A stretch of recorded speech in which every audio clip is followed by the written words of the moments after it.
les mains jointes, empreints de dignité. Les enfants de cœur avancent d'un pas lent et régulier sous leurs longues robes blanches. L'aube absorbe le poids du corps, son volume, sa densité. Niant la chair, elle ne laisse apparaître que leurs têtes angéliques. Ils ne sont plus de ce monde. Les hommes, au visage déformé par l'effort, sont de mon village. Ils sont fiers. Gardiens de la Vierge, ils sont les seuls à pouvoir la porter. Si tu arrives à toucher le manteau de la Vierge, tu auras du bonheur toute l'année. Et toi aussi. Si tu arrives à la toucher, tu auras du bonheur. Voici venir le pouvoir religieux et militaire. Caché sous des cagoules, pénitent ou bourreau. Toujours la même obsession du pouvoir. Asservir, soumettre, plier, réduire. Écartez-vous, écartez-vous. Laissez passer, laissez passer. Policier.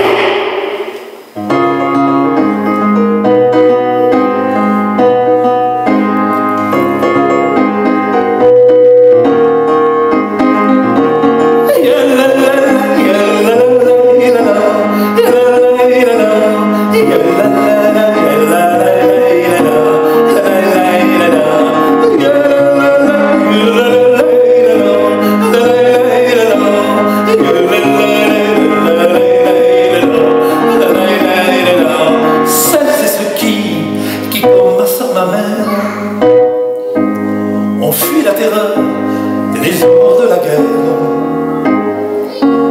Par millions franchis les postes frontières. Une main devant, une main derrière. Ils ont tout abandonné, laissant derrière eux. Nombreux sont qui ne reverront pas, ne feront jamais plus de leur part. La terre séculaire, la terre de l'oreilleux. La terre séculaire, la terre de l'oreilleux. Pas de pitié pour les réfugiés. Pas de pitié pour les exilés. Pas de pitié pour les mécréants. Pas de pitié pour les perdants.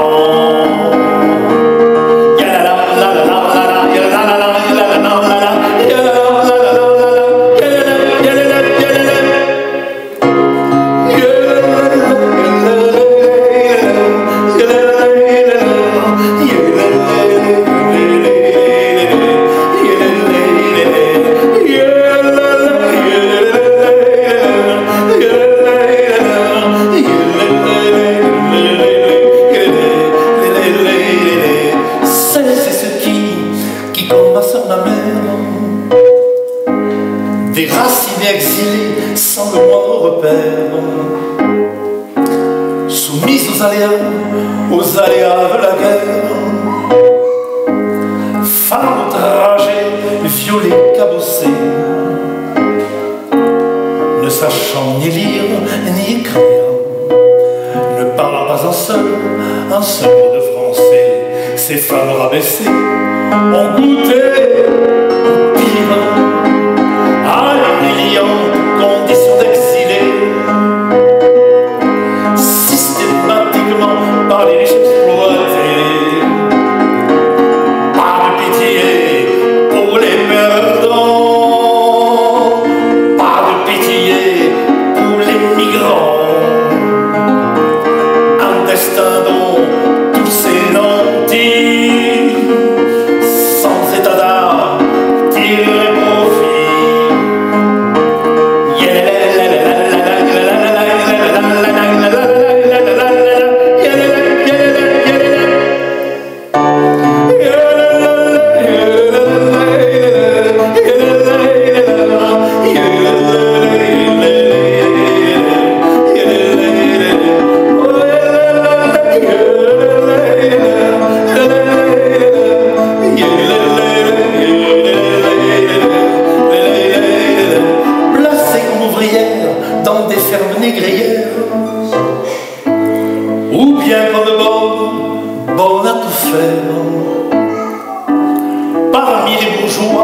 bourgeois de Modalois,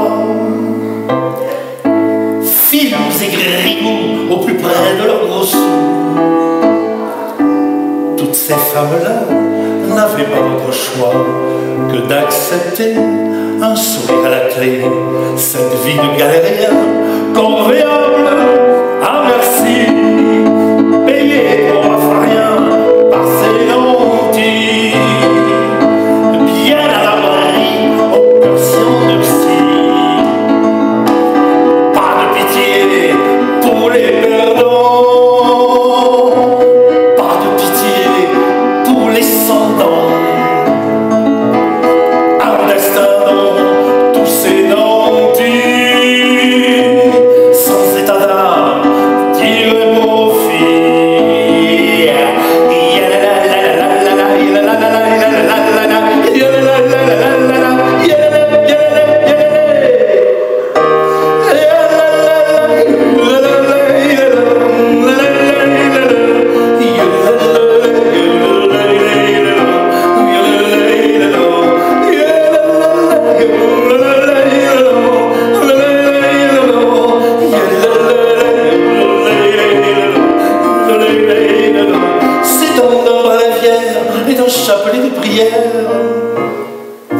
Qui tenait toujours à la main ces gréeries dessous, ces puritains, invoquaient le pardon, l'amour de son prochain. L'enfant que j'étais devinait sans peine cette mielleuse douceur d'hypocrisie, cette compassion faussement humaine, dans notre attendrie charmante Merlan frit, dans notre attendrie charmante Merlan frit. Pas de pitié pour les migrants, pas de pitié pour les perdants, pas de pitié pour les exilés, pas de pitié pour les réfugiés.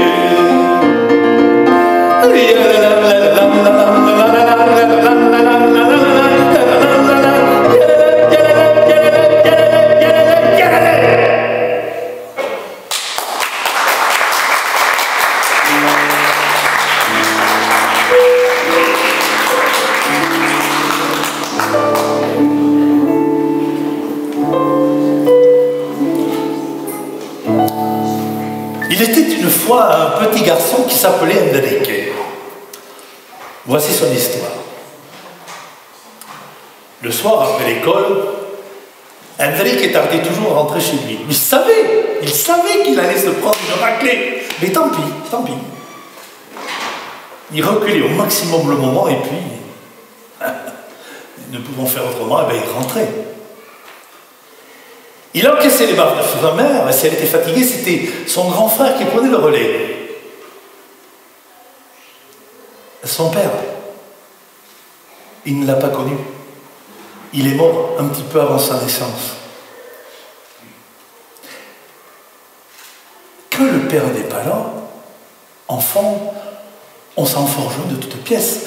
Et comme il lui fallait un papa pour remplacer ce père qui n'était pas là, il a choisi le papa de sa demi-sœur aînée, Mercedes. Le père de sa demi-sœur était un anarchiste espagnol. C'est Mercedes qui lui a raconté les faits qui vont suivre. C'est au cours d'une livraison d'armes d'explosifs à Barcelone, alors que lui et ses hommes étaient affairés à décharger un camion, qu'un groupe de soldats nationalistes, des fascistes, les ont attaqués par surprise. Alors que ça tirait partout, ils tentèrent malgré tout de sauver dans l'armement. Mais dans le feu de l'action, une rafale de mitraillettes toucha la caisse de grenades qu'ils transportaient. Lui et tous ses compagnons périrent dans l'explosion. Trahison, dénonciation sous la torture, certainement. Héros anonymes de l'histoire, morts pour leur noble idéal.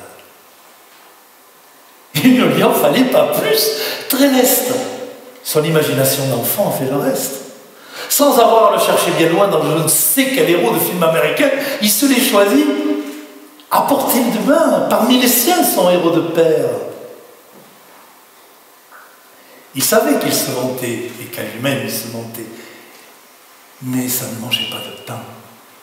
Car pouvoir raconter à ses copains l'histoire de son vrai faux père, ce héros espagnol mort à la guerre, ça lui faisait du bien.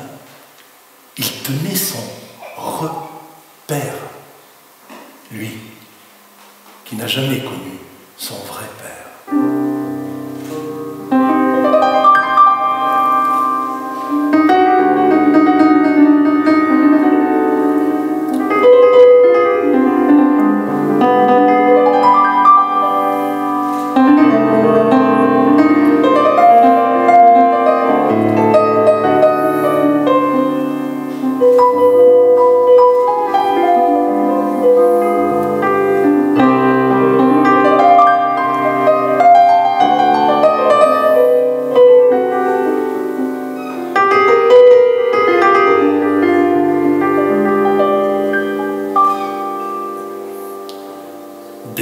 Sépia sur un tableau,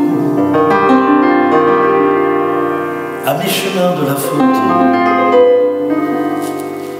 j'ai vu l'image de mon père, au beau milieu de tous ses frères, des hommes sans le moindre sou,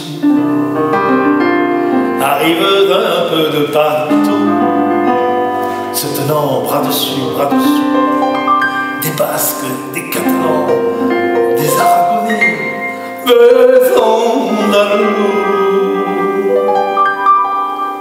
des ouvriers mineurs de fond, pas fanfarons, pas pour de rond, mais tout de même fiers, les chaluts des hommes, bien de chez nous.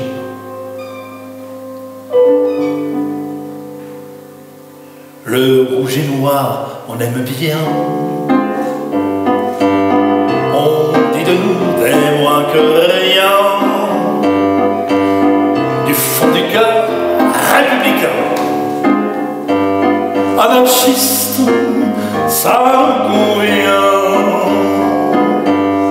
On sait que l'on joue le va-tout. On risque le tout pour le tout.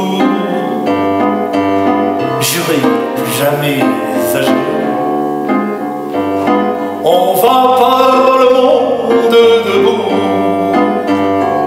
Juré, plus jamais à genoux. On va par le monde debout. Juré, plus jamais à genoux.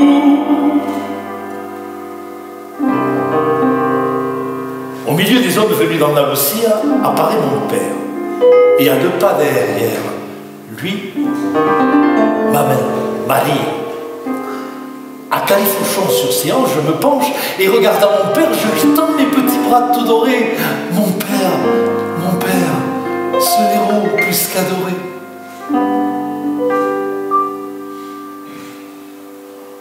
Vêtu d'une rouge chemise,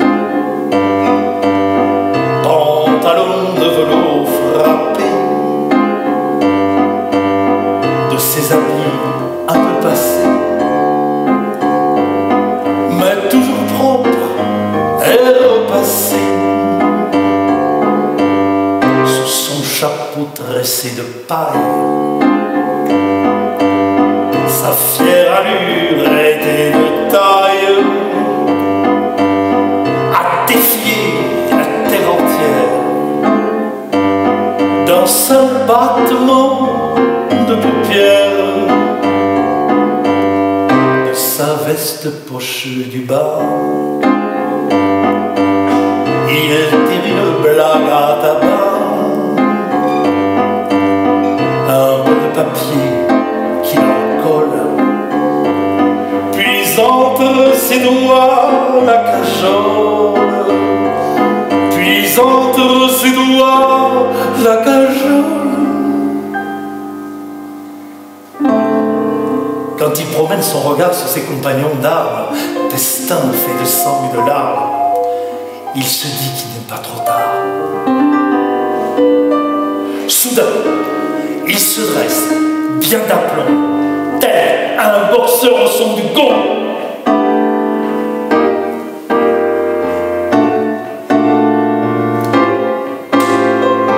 Écoutez bien vous tous ici, là maintenant je vous le dis, chacun sait ce qu'il y en coûte de vivre et de gagner sa croûte. La mine, une rue d'école, à la peau toujours elle te colle, depuis tout petit qu'elle nous suit et nous déguise de sa suie. T'as pas le choix quand t'es un mioche et qu'il te faut gagner ton pain à décharger des galletins. Mets-toi bien ça dans ta caboche.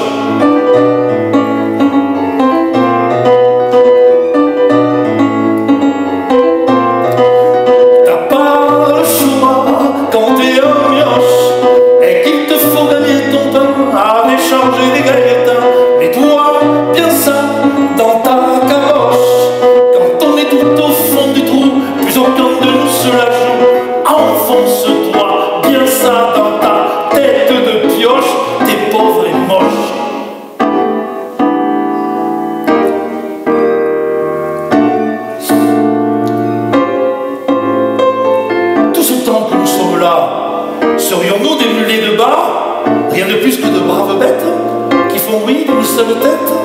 Regardez-vous, peuple des mines, le temps n'est plus aux tristes mines, c'est le moment d'aller au charbon. Chez nous, c'est une tradition, je pense à eux, à tous nos gosses, qui ne connaissent que la fosse. Ça serre les dents, ça trime, ça bosse, pas question de faire caradosse.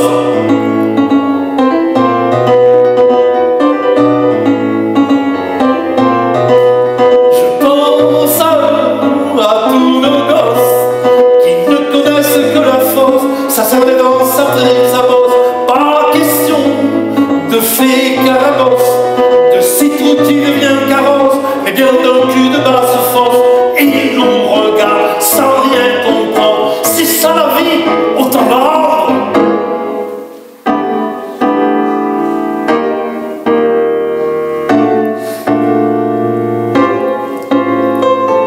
À vous curés, à vous bourgeois, je vous le dis à haute voix, que cela plaise ou pas à Dieu, on va changer tout ça, messieurs. Pense bien à toute ta rogne, concentre-toi sur elle et cogne. Alors, comme un coup de grisou, tu te libéreras de tout. C'est ça, ton futur salaire. C'est ça, où te terrer et te taire.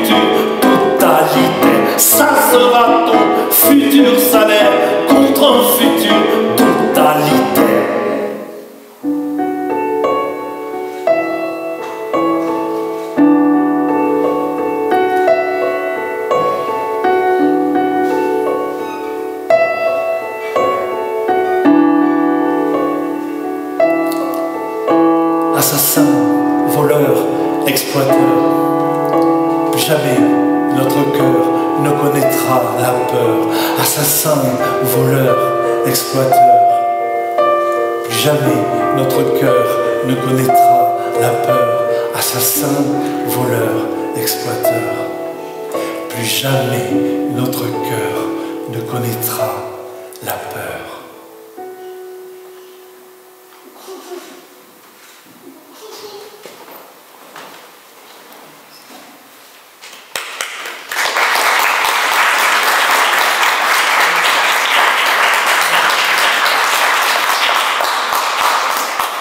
Pour le grand frère du petit Enrique, ça n'a pas dû toujours être facile d'incarner l'autorité, d'être le grand frère qui, tant bien que mal, prenait la place du père. Il a fait au détriment de sa jeunesse, jusqu'à ce que sa sœur cadette Gloria et le petit Enrique soient à l'âge de se débrouiller. Il aurait pu se marier, enfin fonder un foyer, quoi. faire sa vie, quoi. Mais peut-être que ça lui allait comme ça. Jamais le petit Enrique ne lui a posé la question. Son grand frère était ouvrier boulanger, travaillant la nuit, dormant le jour. Le midi, après avoir pris l'apéro avec ses copains de bistrot, il arrivait avec un petit coup dans le nez, il mangeait un peu, puis s'endormait à table complètement lessivé. Le soir, quand il partait travailler, le petit Enrique était soit en train de faire ce devoir ou il était déjà couché. Et ce même scénario s'est répété durant des années et des années. Elle l'aimait. C'est le petit nom que lui avait donné sa maman. Ça peut se traduire par mon bébé, mon tout petit, mon préféré. Elle l'aimait son grand frère, cet étranger de la chambre d'à côté.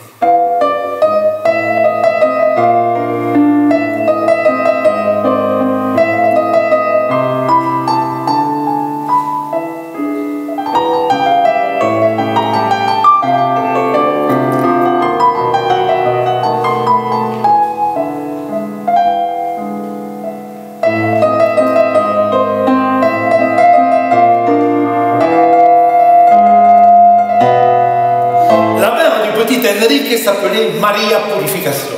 Elle était lavandière dans un hôtel, tapant dru et ferme le linge et la lessive. L'eût-elle besogneux, que ce soit à la maison ou au boulot, elle n'arrêtait jamais de travailler.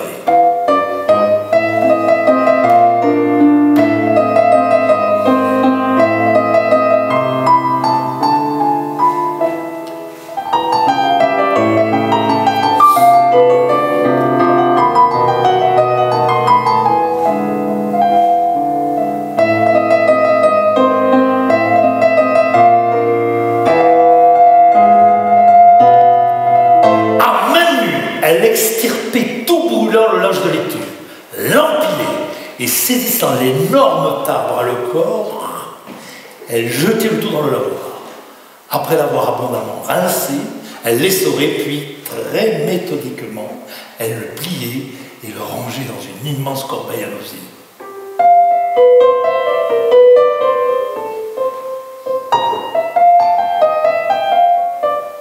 Cette femme n'avait peur de rien, ni de personne.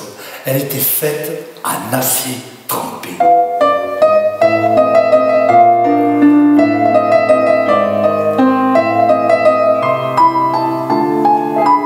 Alors, porter son fils, après qu'il ait fait la fête avec ses copains de bistrot, ça lui faisait pas peur. Hein.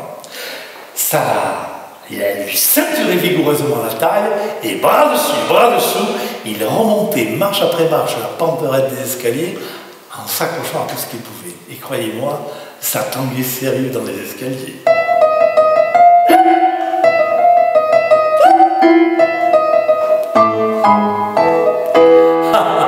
Il fallait les voir, elle toute petite, et lui, immense au-dessus d'elle, les bras enroulés autour des épaules de sa mère, il se laissait porter. Et elle le portait, son aîné, elle le portait, son fils. Elle aurait pu porter la terre entière dans ses bras.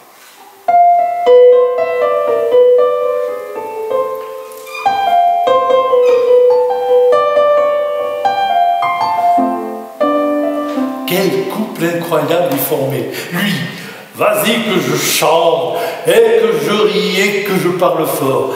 Et sa mère qui jouait à tous les saints, et à la Vierge Marie, le tout, le sermonnant comme le fait à son enfant, et le tout en espagnol, bien entendu.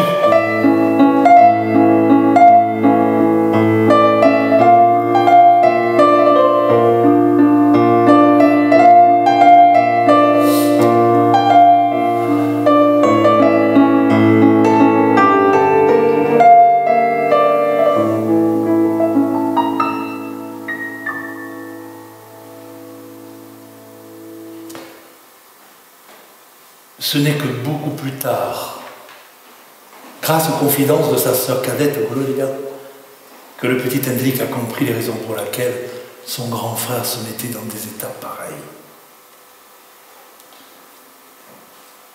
La raison, la voici. c'est que les hommes de sa génération, natifs de 1940-41, ont été appelés sous les drapeaux en 1960 pour combattre les rebelles algériens qui réclamaient leur indépendance. El Néné n'avait que 20 ans. Ce fut la guerre d'Algérie. Maître chien dans l'armée française, il est facile d'imaginer quel était son rôle. Il avait pour mission de débusquer l'ennemi, de faire sortir les rebelles de l'endroit où ils se cachaient, le vrai trou à rats. Lui aussi, comme sa mère, 20 ans plus tôt, avec la guerre d'Espagne, il a eu droit comme tout le monde à sa guerre.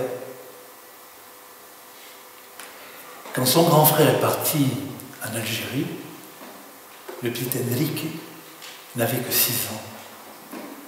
Et il s'en souvient.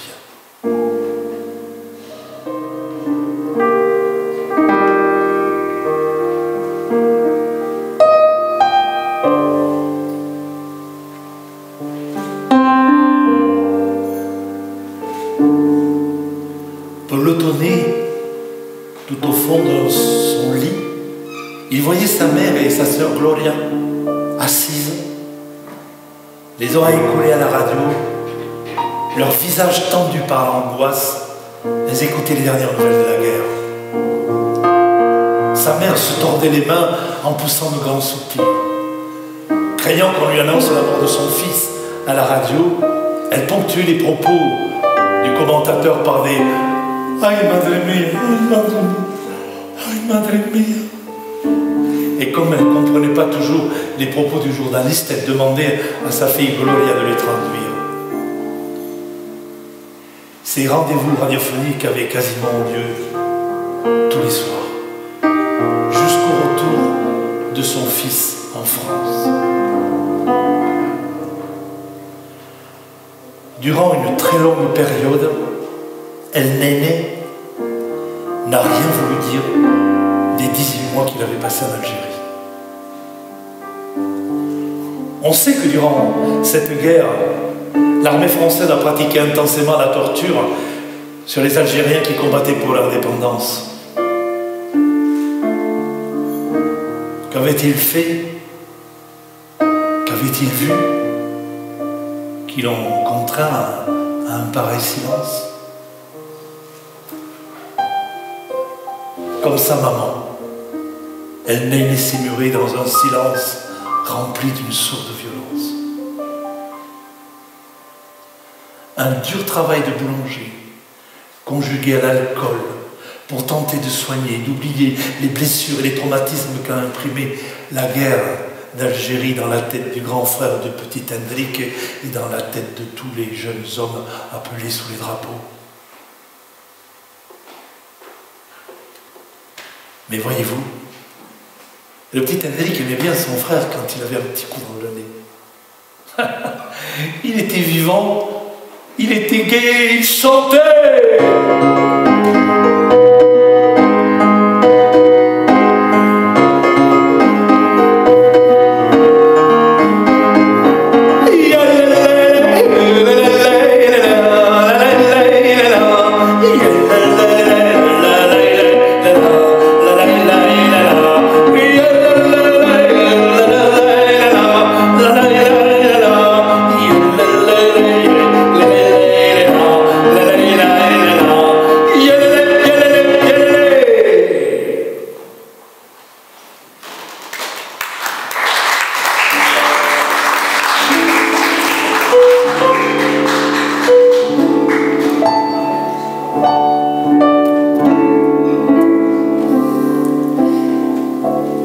Quelquefois le jeudi, c'est le jour où il n'avait pas d'école. Craignant qu'il fasse quelques bêtises, la mère du petit Enrique, Maria, le traînait à son boulot. Elle n'avait pas le moindre choix face à cette mère espagnole. Ses décisions faisaient force de loi. Leste et piquante était sa mère à balancer des torgnoles si d'aventure le petit Enrique n'était pas enclin à mettre ses pas dans les siens. Voici la lavandière andalouse.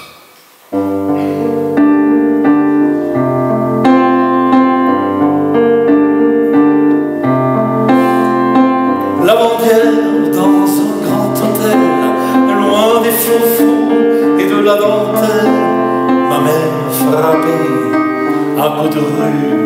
nappe de drap blanc, étoiles éclairées. Armé d'un large bateau et d'un gros savon noir, elle n'aurait jamais lâché le morceau, plutôt crevé à la tâche de laisser à une tâche avoir le dernier mot. Les mains toute la journée dans l'eau, le corps qui peu à peu par volo, la greffe fielleuse, humidité par tous les pores de la peau, c'est sournoisement invité.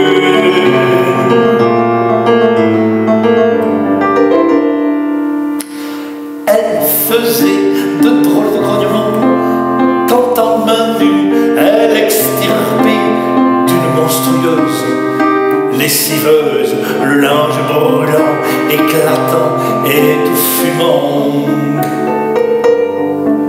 Le linge abondamment rincé était méthodiquement plié dans une corbeille à l'osier, puis se servant d'une brouette, super Cosette, super athlète, traverser la bourrette. Pile en tête, à l'aide d'une corde et d'une simple poulie, ce petit bout de femme sans le moindre répit, hissé à la force des bras, 3 étages plus haut, tout son balada. Sans prendre le temps de souffler, elle prenait un petit escalier qui la menait jusqu'au grenier.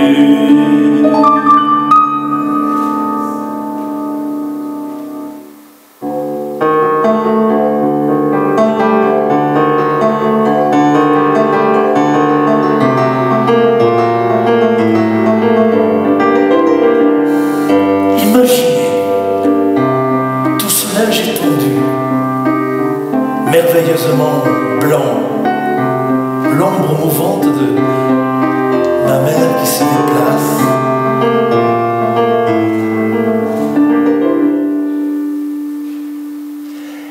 Elle chantonnait tout doucement, comme quand on berce un enfant, ces moments de paix qu'elle s'accordait avaient aussi le don de m'apaiser.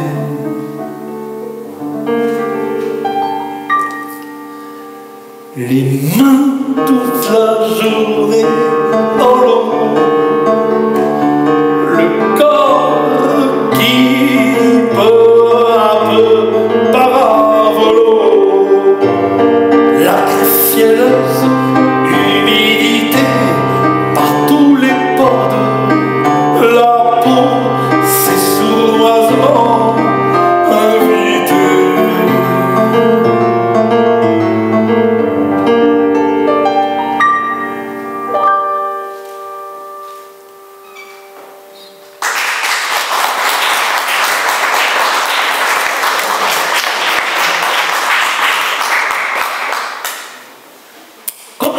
Chanter, la maman d'Enrique, Maria Purification, était plongeuse et lavandière dans un grand hôtel dont les propriétaires étaient des bigots très collémentés qui, par petites touches, un petit sourire à la bouche, pratiquaient l'art de la charité, de l'aumône et de la probité.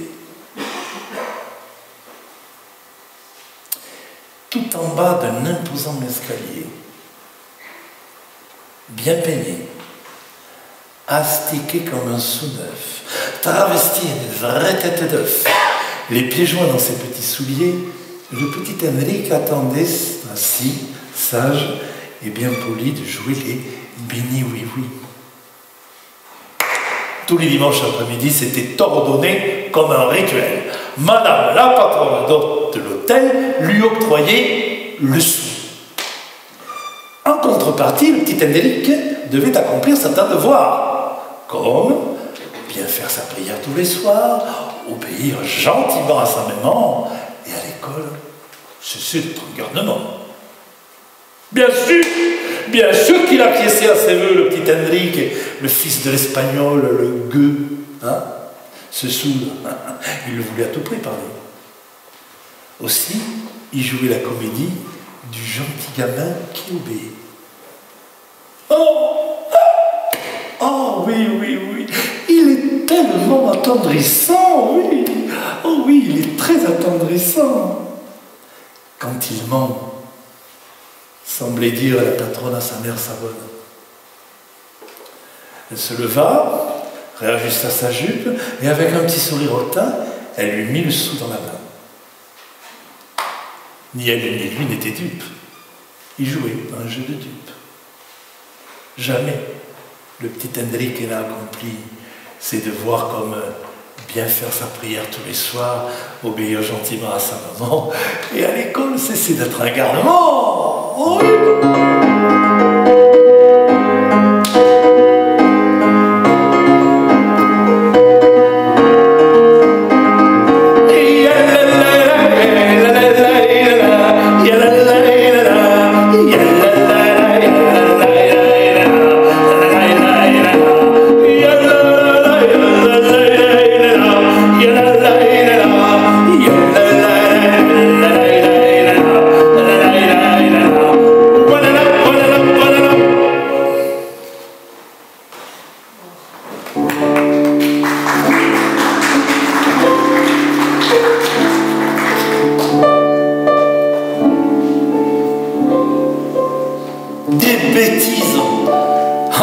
Henrique en faisait à l'appel. Sa mère le traitait de caresse à des bourres, mais rien n'y faisait. Ils avaient beau le corriger, c'était plus fort que lui, il n'en faisait qu'à sa tête. Sa mère, Indio, mort, ritano. Dans sa bouche, c'était terrible. Elle lui jetait au visage tout ce dont elle avait à horreur. Pour elle, ça donnait à peu près ça. Voleur, menteur, feignant. Mais comment avait-elle deviné que le petit Henrique adorait les Indiens, los indios? Los moros, y les gitanos, los gitanos. Les Indiens, voilà, les Indiens. Le petit Henrique aimait les dessiner.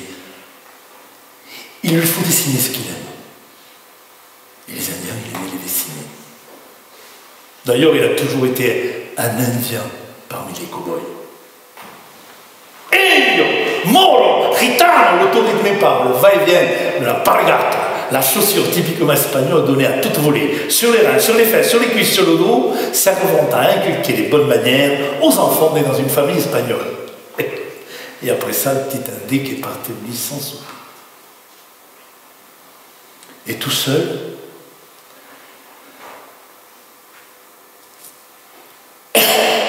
dans le silence de son petit bureau, le petit Henrique retrouvait ses Indiens.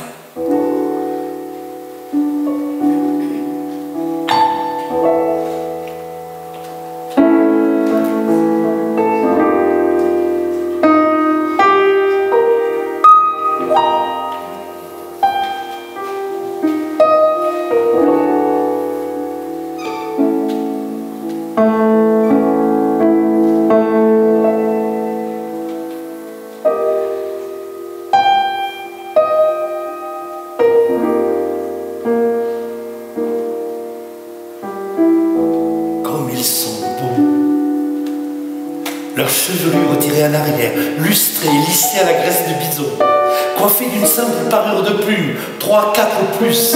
Elles étaient piquées dans leurs cheveux et retombées sur leurs épaules comme les ailes de l'aigle repos. Ah, il lui donne encore la chair de poule, tellement ils sont beaux. Penché sur sa feuille de papier canson, le petit Henrique s'appliquait à reproduire les moindres détails. Les peintures de guerre, motifs et dessins qui ornaient les tuniques, les pantalons, les mocassins, les arcs, les poignards, les haches, les fusils, les tomahawks, tout était passé au peigne fin. Et là, il partait. Il partait très très loin. Il était avec eux, marchait dans leurs pas, silencieux comme un serpent. l'écoute de la forêt, s'arrêtant, humant l'air, tous les sens aux aguets. De retour, lynx, renard, épervier, ours, caribou, il était dans tout et tout était en lui, jusqu'à la moindre poussière de lumière. Et le lendemain, quand il montrait ses dessins à ses copains, ça les épatait, ils n'en revenaient pas.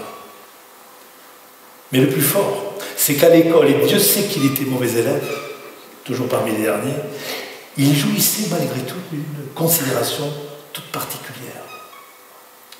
Il avait le don de dessiner, le don de représenter le monde ou de l'inventer. Il savait, sans avoir jamais appris. Et ça le plaçait au-dessus de tout. Il sentait d'instinct que grâce à ce don de la vie, il se ferait respecter et se sauverait de tout.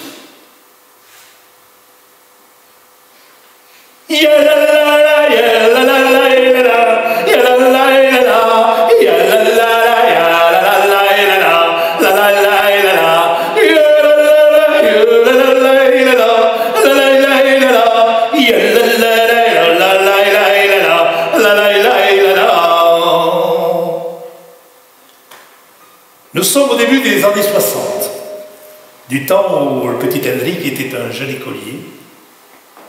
Tout au fond de la classe, près du poêle, il tentait sans succès de se faire oublier. Car, quand ils étaient de mauvais poils, les instituteurs aux humeurs bondissantes pratiquaient une pédagogie des plus innovantes. Valait mieux se faire tout petit et numéroter ses abattis.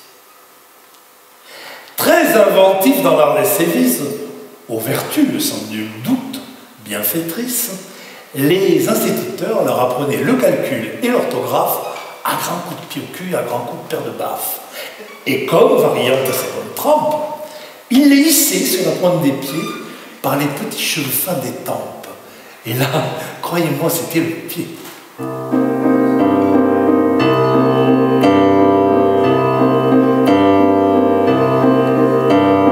T'avais beau supplier, demander grâce,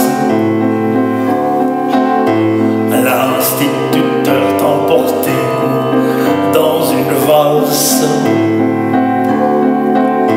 endiablé dans toute la classe. Les parents approuvaient ces punitions, sans regret ils donnaient leur bénédiction. C'était comme qui dirait en ce temps-là la tradition. En classe nous étions qu'entre garçons, mêler les filles aux garçons, oh, pas question. C'était comme qui dirait en ce temps-là la tradition. L'époque était pudibonde, l'Église et la nation tenaient son monde. C'était comme qui dirait en ce temps-là la tradition.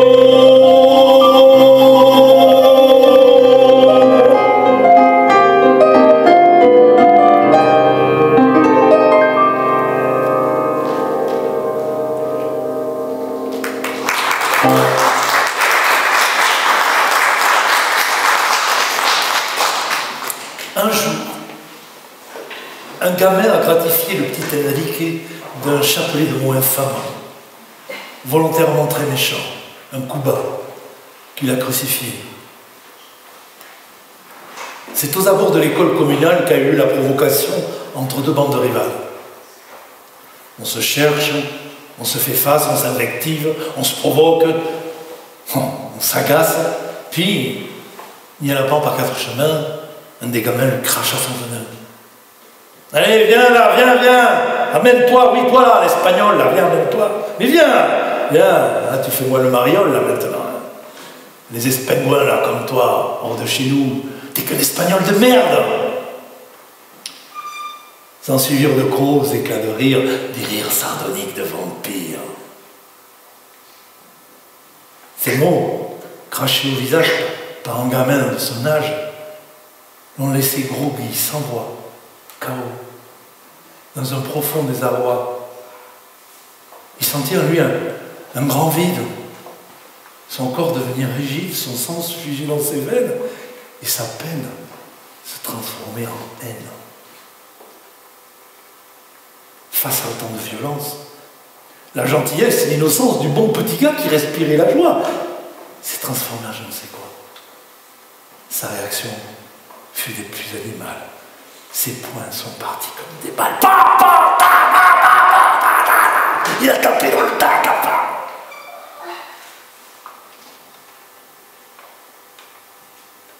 Après ça,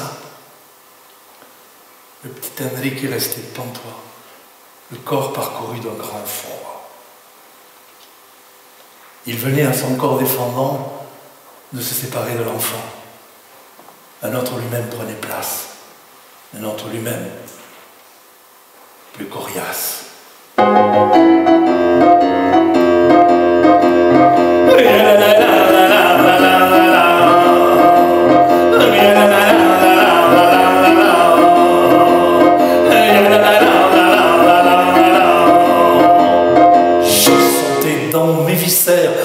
Une sourde colère, un mélange de honte et de haine qui me pesait telle une chaîne, bien que naturalisé français, je restais à leurs yeux l'étranger, un sale petit merde d'espagnol, c'est l'image qu'on m'a envoyée. Ces mots de sagouin ont fait dans mon esprit leur chemin, j'avais honte de mes origines, fallait pas qu'on les devine.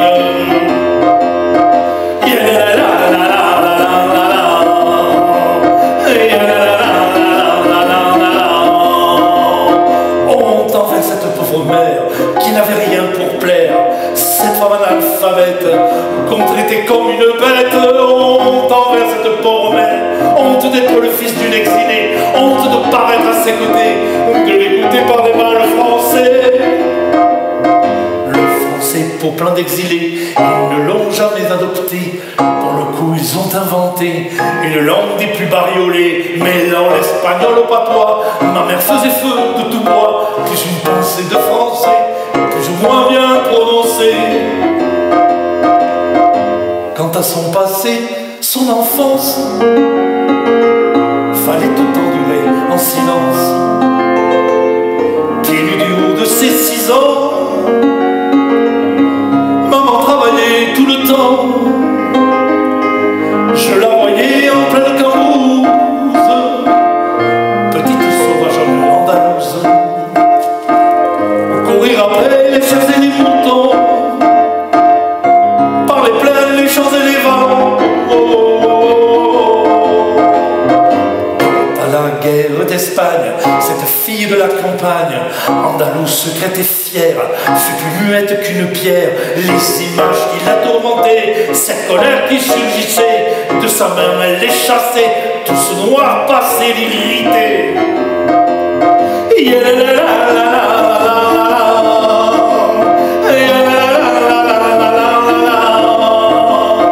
Puis soudain comme un coup de grisou, son humeur changeait d'un seul coup. Elle m'envoyait sur les roses. Cette guerre était la cause, beaucoup trop d'humiliation, de souffrance et de privation, qu'elle avait seule surmontée, avec sa fille à ses côtés. Mercedes n'avait que 6 ans, c'est un âge où l'on apprend à ne jamais rien oublier du mal qui leur a été fait. C'est Mercedes, la vestale, la gardienne, l'historienne de la mémoire familiale, si présente et si ancienne. Puis il eut la retirada, cette horrible marche forcée, par milliers les vaincus fuyaient, la l'avancée de l'armée franquiste. Sur les chemins, les routes, les pistes, à tour de bras la mort frappée, de froid, de faim, d'épuisement, par la souffrance, les bombardements. Venus du ciel, de noirs avions, déquillés tous ces petits pions, corps brisés sur les bas-côtés, telles les poupées de chiffon. Quand par moments, elle y songeait à cette guerre de tous les dangers, elle se murait dans un silence rempli d'une sourde violence. De Barcelone à Bourg-Madame, elle revivait ce terrible drame. Tel un vieux film en noir et blanc, un film muet tout tremblant.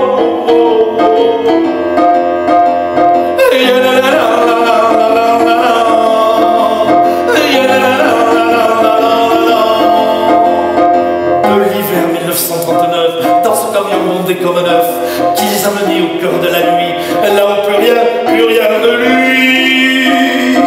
Dans ces camps cernés de barbelés, la camarde menait la danse, avec tous ces noirs valets, la faim, la maladie, la souffrance.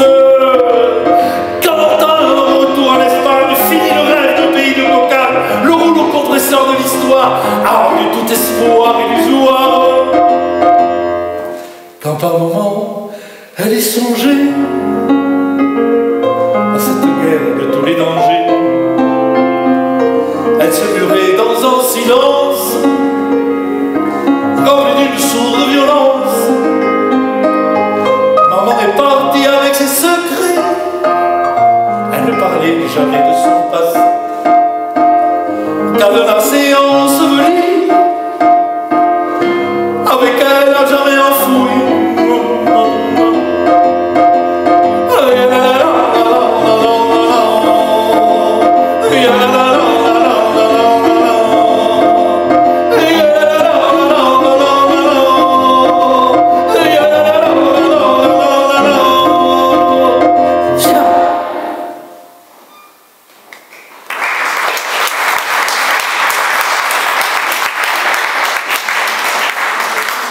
Maman est partie avec ses secrets, elle ne parlait jamais de son passé, cadenassée ensevelie, à jamais avec elle enfouie. Maman est partie avec ses secrets, elle ne parlait jamais de son passé, cadenassée ensevelie, jamais avec elle enfouie. Maman est partie avec ses secrets, elle ne parlait jamais de son passé, cadenassée, ensevelie, à jamais avec elle enfouie. Oh, maman est partie avec ses secrets. Oh, elle ne parlait jamais de son passé. Oh, cadenassée ensevelie,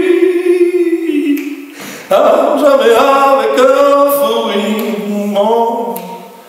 Maman est partie avec ses secrets. Maman est partie avec ses secrets. Maman est partie avec ses secrets. Maman est partie avec ses secrets.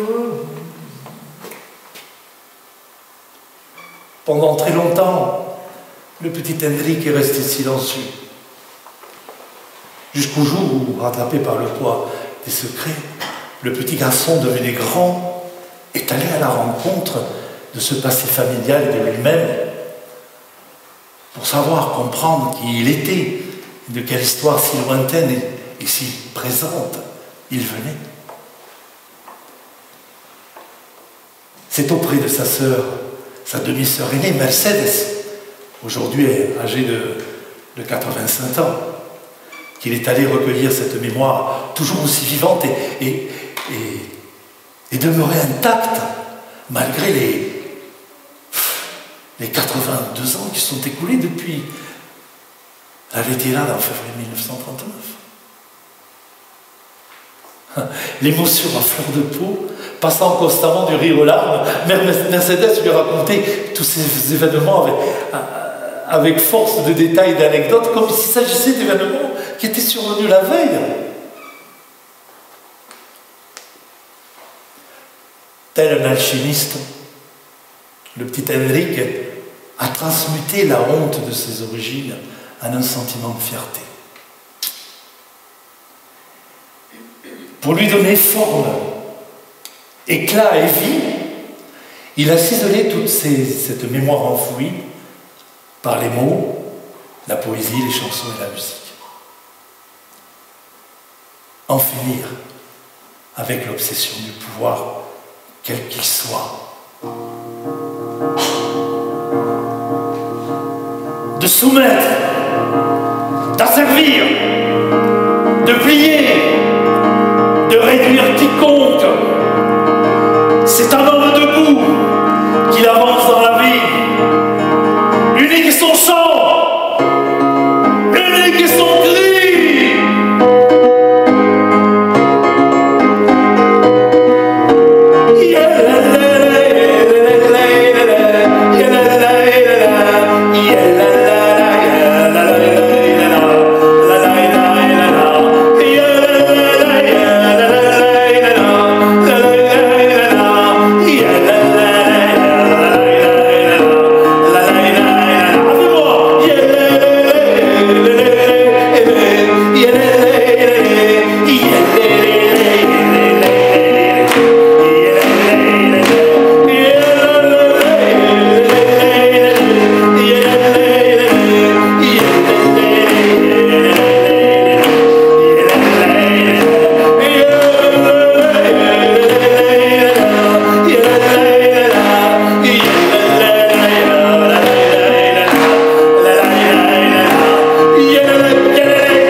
Au son, David Cook.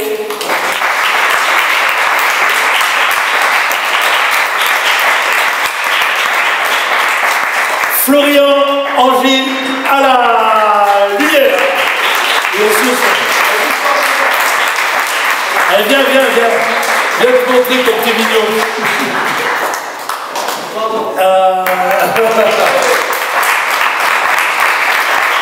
Merci à Katia, merci à Rose, merci à toute l'équipe du centre d'Helsinki. Ça, comme l'a si judicieusement dit Katia tout à l'heure, vous savez que pour moi c'est quelque chose de jouer dans ce lieu. C'est comme une matrice, quoi. Quelque chose qui fait partie du monde très viscéral, d'une histoire profonde, qui vient de loin, de très loin. Et cet havre de paix, là, ce vaisseau qui était là, et qui a pu accueillir tant de gens qui étaient dans la souffrance, la douleur, les épreuves et tout, on ne peut qu'être heureux d'être dans ces lieux, de savoir qu'ils sont chargés de toute cette force, cette puissance de vie. Voilà, je suis vraiment très heureux d'être là.